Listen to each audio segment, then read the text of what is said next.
Hello guys, welcome to my channel where stories filled with revenge, moral lessons and love are told. Sit back, relax and don't forget to like this video, share it with your friends, and subscribe to the channel for more stories like this. I never thought the work I poured my soul into would someday be brushed aside as if it was nothing. When I first joined the company, it was just a small startup with more ambition than structure. Back then, no one cared about proper IT management. We registered domains using personal emails, stored passwords in random spreadsheets, and treated infrastructure like a side note. I stepped in and quietly started bringing order to the chaos. For years, I was the one making sure everything held together, though most people barely noticed. That was fine with me because I knew what I was doing mattered.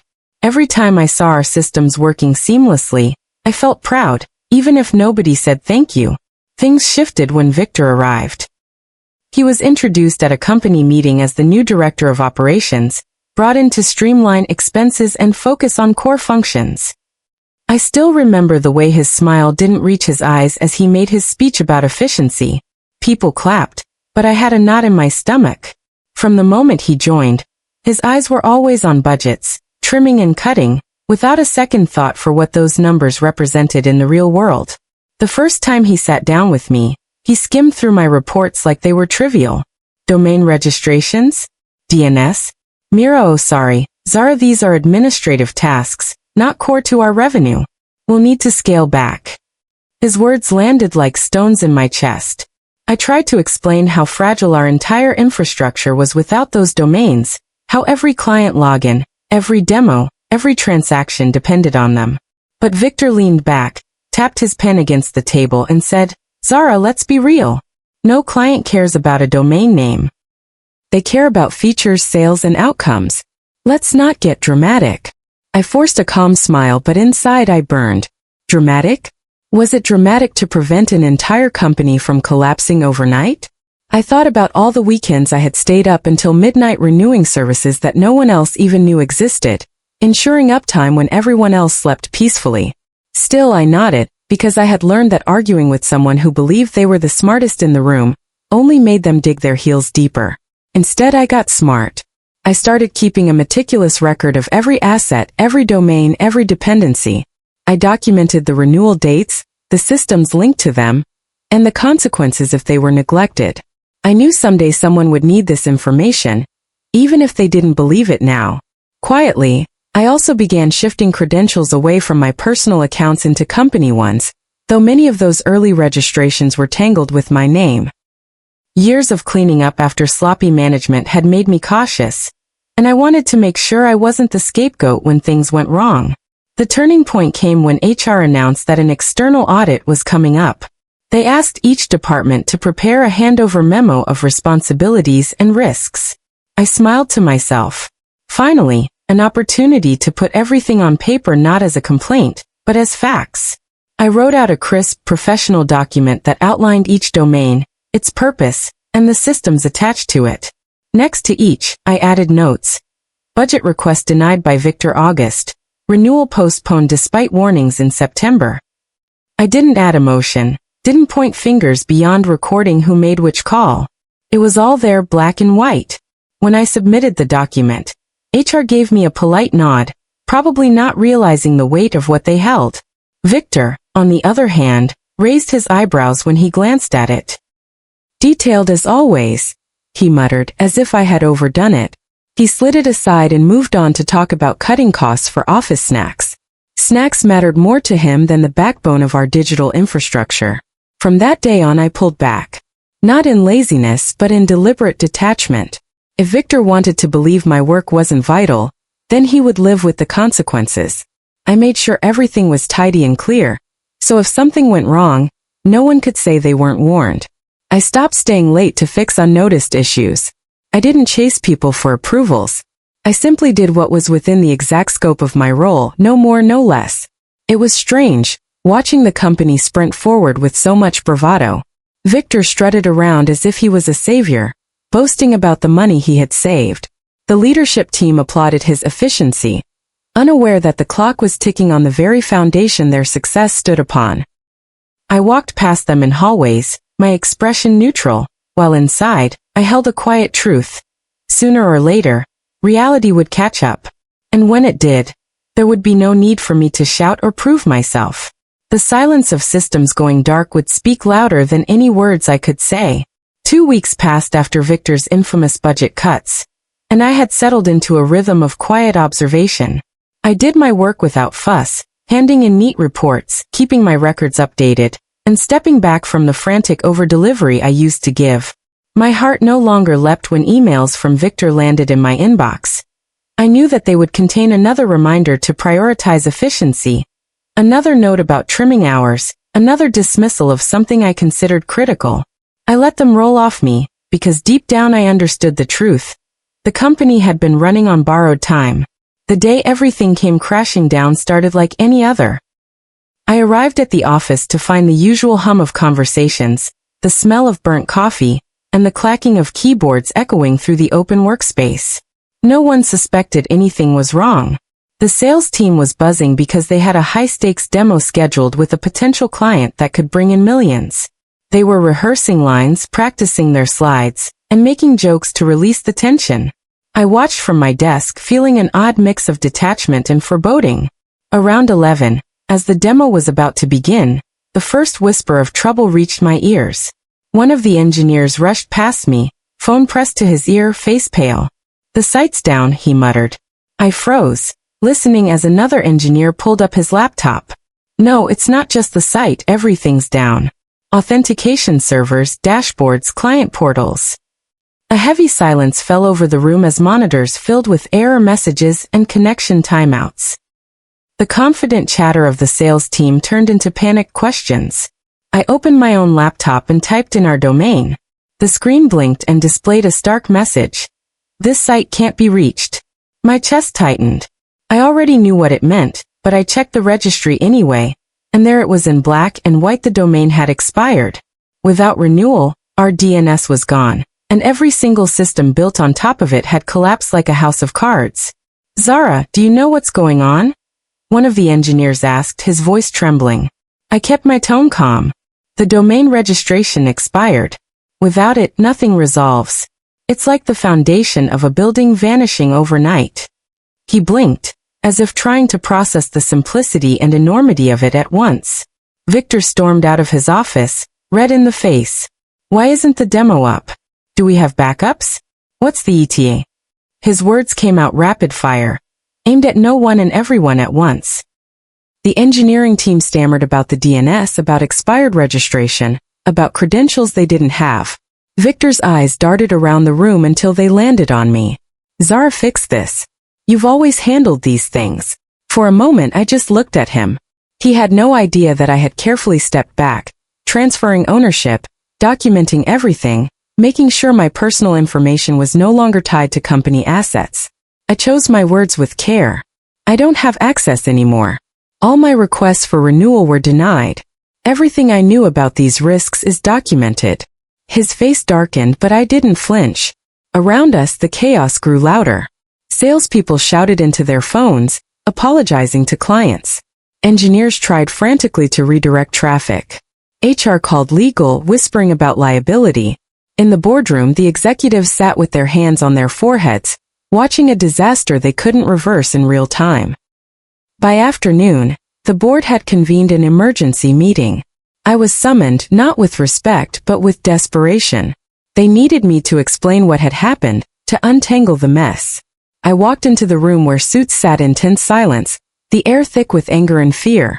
Victor stood at the head of the table, sweating through his shirt. He gestured at me. "Tell them why everything went down." I placed a printed copy of my audit memo on the table. "Everything you need to know is in here." I documented every domain, every risk, every denial of renewal. The expiration date was highlighted. The budget line was cut under Victor's approval. I didn't raise my voice. I didn't need to. The truth was already written, dated, and undeniable. One of the board members flipped through the pages, his frown deepening with each line. Another leaned forward. "You mean to tell us this entire outage was preventable?" I nodded once. "Yes. I warned about this months ago." My responsibility was to maintain, but without approval I couldn't act. All eyes turned to Victor. He stammered. She's exaggerating. These are minor tasks, things that shouldn't cripple us, but the words rang hollow against the glaring reality. Millions lost in revenue, a client walking away mid-demo, system still down. The legal counsel shook her head. This isn't minor. This is negligence. For the first time since joining the company, I felt no frustration, no desire to prove myself. Only calm. I had done my part. I had carried the warnings. I had left the evidence. The consequences were theirs to face. By evening, the office resembled a battlefield. People moved in frantic bursts, phones glued to their ears, voices strained. Some shouted, others whispered, but everyone carried the weight of panic. Victor, once so smug, paced the halls like a man unraveling. I passed him by the coffee machine, his eyes hollow, his mouth opening as if to say something before closing again. He knew. I returned to my desk, opened my laptop, and logged into my own consulting website. It was something I had quietly built on the side, specializing in infrastructure cleanup and domain management for companies that thought they could overlook the basics. The irony wasn't lost on me. As my former colleagues scrambled to undo what couldn't be undone in a day, I polished my services page, added a new testimonial section, and prepared for the clients I knew would eventually come. That night, I walked out of the office into the cool air of the city, the noise of traffic mingling with the frantic calls still echoing in the building behind me. I felt light, almost free.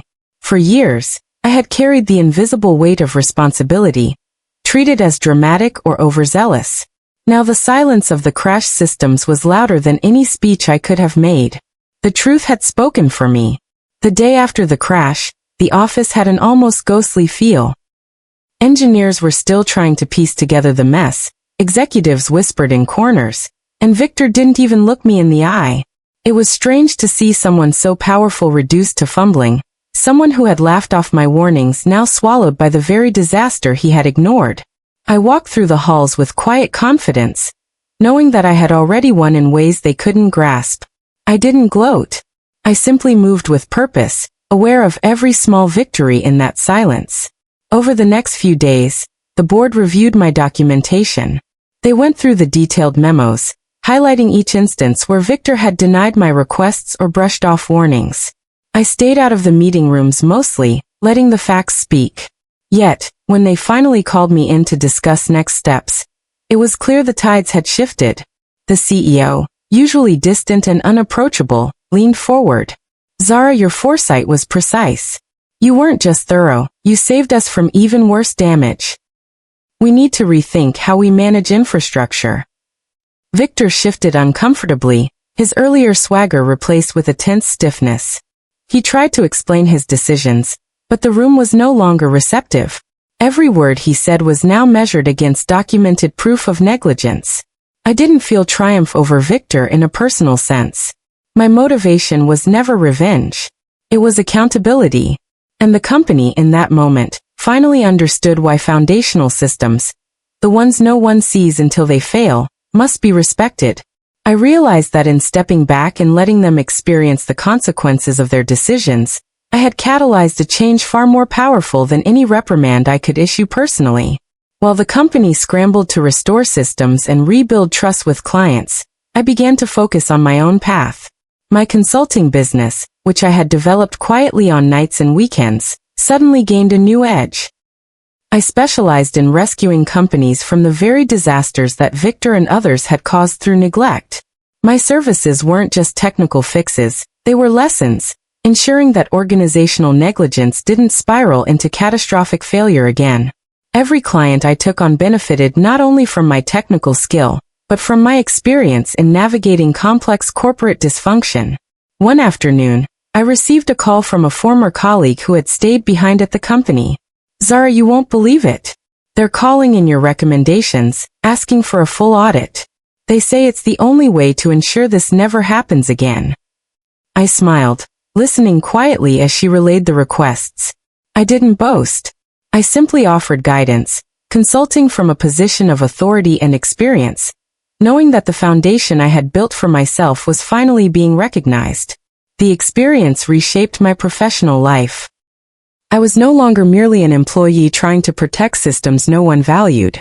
I had become a specialist, sought after for my ability to foresee risks, enforce accountability, and safeguard the unseen yet critical aspects of digital infrastructure. The chaos Victor caused had inadvertently created a platform for me to showcase the true depth of my skills. And the irony wasn't lost on me. The very dismissals that once felt like slights were now the stepping stones to building something greater. I found satisfaction not in seeing Victor falter, though I won't lie, it was quietly satisfying to witness the frantic calls he made, and the meetings where he stumbled over explanations, but in the clarity that came from acting with integrity. I had done everything I could within my role to prevent disaster. When they ignored me, I ensured that the consequences were undeniable. I stepped away without leaving loose ends, allowing the truth to emerge naturally, like a tide washing away false confidence. In the following months, my consulting business grew. Companies that had faced similar infrastructure negligence reached out. Each project reminded me of those early days at the startup. The thrill of creating order from chaos, of anticipating problems before they became crises. And every time I stepped into a company struggling because foundational work had been ignored, I approached it with patience and precision, never rushed, always thorough. The sense of purpose I had cultivated over years of overlooked work now became the foundation of my reputation. I also learned something essential about human behavior. Often, people dismiss what they don't immediately understand. Victor had mocked, belittled, and dismissed because he couldn't see the invisible threads that kept the company alive. That ignorance, when paired with power, can be devastating. But I also learned that accountability, when documented and undeniable, has a weight no arrogance can overcome. Systems fail, mistakes surface, and the truth eventually demands acknowledgement. Even now, when I think back to the week of the crash, I don't feel bitterness. I feel clarity. I acted responsibly, documented meticulously, and ensured accountability without needing confrontation. That approach not only preserved my integrity, but allowed me to emerge stronger, recognized, and valued. I watched the company stumble, but I also watched it grow in its understanding, slowly realizing the importance of foundational infrastructure. My lesson to myself was simple. Protect what matters, even if no one notices. Prepare for consequences, and when the moment comes, let the truth shine without manipulation. I often share this story with my clients, not to frighten them, but to teach them foresight. Respect the foundations, I tell them. What you see as minor today could be catastrophic tomorrow.